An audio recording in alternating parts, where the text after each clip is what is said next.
3-4 ദിവസം നീ എവിടെയായിരുന്നു?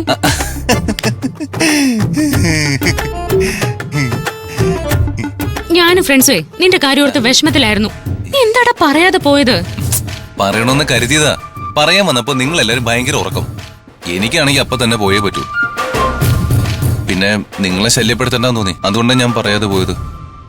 ഇത്രയ്ക്ക് അത്യാവശ്യമായിട്ടേ നീ എവിടെയാ പോയത്?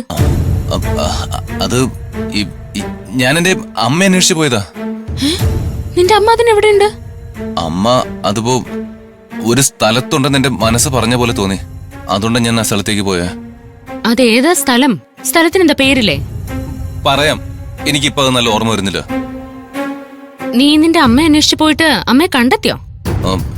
ഇല്ല, ആ സ്ഥലത്ത് തുടരുന്നത് അപകടമാണെന്ന് എനിക്ക് അപ്പോഴാണ് മനസ്സിലായത്. തിരികെ ഹോസ്റ്റലിലേക്ക് വരുന്ന വഴിയാ ഞാൻ തന്നെ കണ്ടതും. താൻ തനിച്ച് യാത്ര ചെയ്യുന്ന കണ്ടപ്പോഴാ പിന്നാലെ വന്നതും. അപ്പോ എന്നെ രുദ്രന്റെ കൂടെയുള്ള ഇഷാൻ ആക്രമിക്കാൻ ശ്രമിച്ചപ്പോ നീ അവിടെ ഉണ്ടായിരുന്നോ? പിന്നെ ഞാനുണ്ടായിരുന്നു. അവൻ തന്നെ ആക്രമിച്ചപ്പോഴേ ഞാനല്ലേ രക്ഷപ്പെടുത്തിയത്. അല്ല, അതിന് നിന്നെ ഞാൻ അവിടെ കണ്ടില്ലല്ലോ. അത് പിന്നെ താൻ അവിടെ നിന്ന് ഓടി രക്ഷപ്പെടില്ലേ, പിന്നെ എങ്ങനെ എന്നെ കാണും? തന്നെ ഞാൻ എത്ര പ്രാവശ്യം വിളിച്ചു, താൻ കേട്ടില്ലല്ലോ. പെട്ടെന്ന് മറ്റൊരു വണ്ടി കിട്ടിയപ്പോ ഞാൻ ഇങ്ങ് കേറി പോന്നു. ആ സമയത്ത് ഭയങ്കര ടെൻഷനായി പോയി. ഞാനേ എന്റെ ഫ്രണ്ട്സിനെല്ലാം വിളിച്ചു പറയട്ടെ, നിന്നെ കണ്ട കാര്യം പറയാം. അവർക്കെല്ലാം നല്ല സന്തോഷവും. ഇപ്പൊ പറയണ്ട. അതെന്താ? നമുക്കത് ഹോസ്റ്റലിൽ എത്തിയിട്ട് പറയാം. അപ്പൊ അവർക്കെല്ലാം സർപ്രൈസ് ആവുമല്ലോ. എന്നാലും അത് ശരിയല്ലടാ, കൂട്ടുകാരോട് പറയണം. വൃന്ദേ, വേണ്ട. നിങ്ങളുടെ ഫോൺ പോലീസ് ടാപ്പ് ചെയ്യുന്നുണ്ടെങ്കിൽ എന്നെ കുറിച്ചുള്ള വിവരം പോലീസ് ചോർത്തിയെടുക്കും. അത് ശരിയാണല്ലോ. അതുകൊണ്ടാണ് ഞാൻ പറഞ്ഞത് വിളിക്കണ്ടെന്ന്. ഇപ്പൊ താൻ ആരോടും ഒന്നും പറയണ്ട.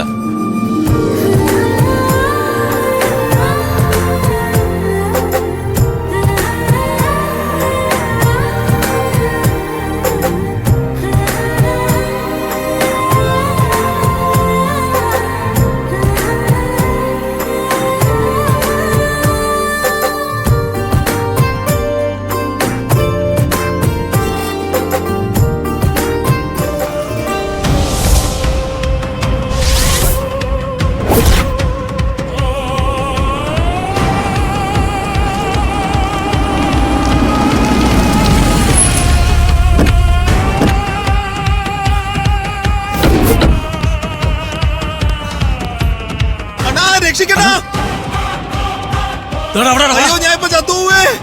അയ്യോ, ഇതെന്താണിത്?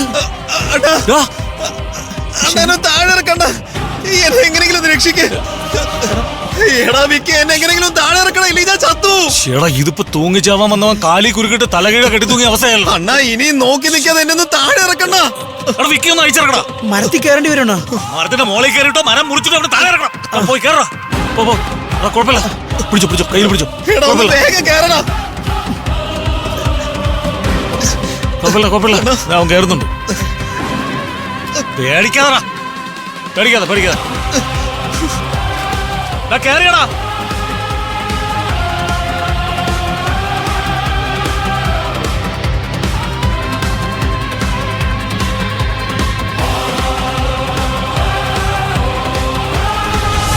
ഇറക്ക്. അങ്ങനെ ഇറക്ക്. മലന്ന് എടുക്ക്. അങ്ങനെ എടുക്ക്.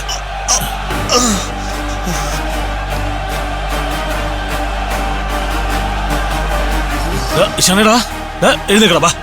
എഴുന്നേക്ക്. അങ്ങനെ ഇരിക്കും. ഓക്കേടാ. ഭാഗ്യത്തിന് ജീവൻ തിരിച്ചു കിട്ടില്ലടാ. ഇനി പറ, ആരാ നിന്നെ എങ്ങനെ കെട്ടി തൂക്കിയത്?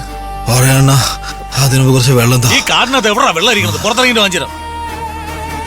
നീ കാര്യം പറ, ആരവാണോ നിന്നെ ഇവിടെ കെട്ടി തൂക്കില്ല? ആരവോ? അവൻ എന്റെ കണ്ണി കണ്ട വെടിവെച്ച് കൊല്ലും. ഇത് അവനല്ല അണ്ണാ. പിന്നെ ആരടാ? എനിക്ക് ആളിനെ കാണാൻ പറ്റിയില്ല അണ്ണാ. പുറകിൽ നിന്നുള്ള അറ്റാക്ക് ആയിരുന്നു. ഞാൻ വീണുപോയി. അപ്പോഴവളെ എന്റെ ഇത് രക്ഷപ്പെട്ടെ. കഥ പറയാതെ നിന്നെ കെട്ടിത്തൂക്കിയത് ആരെന്ന് പറയടാ. അവനെ ഞാൻ തീർക്കും. രുദ്രന്റെ ആളുകളെ ഇപ്പൊ ആർക്കും എന്തും ചെയ്യാന്നായി. അയ്യോ, അതൊക്കെ പിന്നെ പറയണ. ആദ്യം എന്റെ കെട്ടൊന്നൊഴിക്ക്.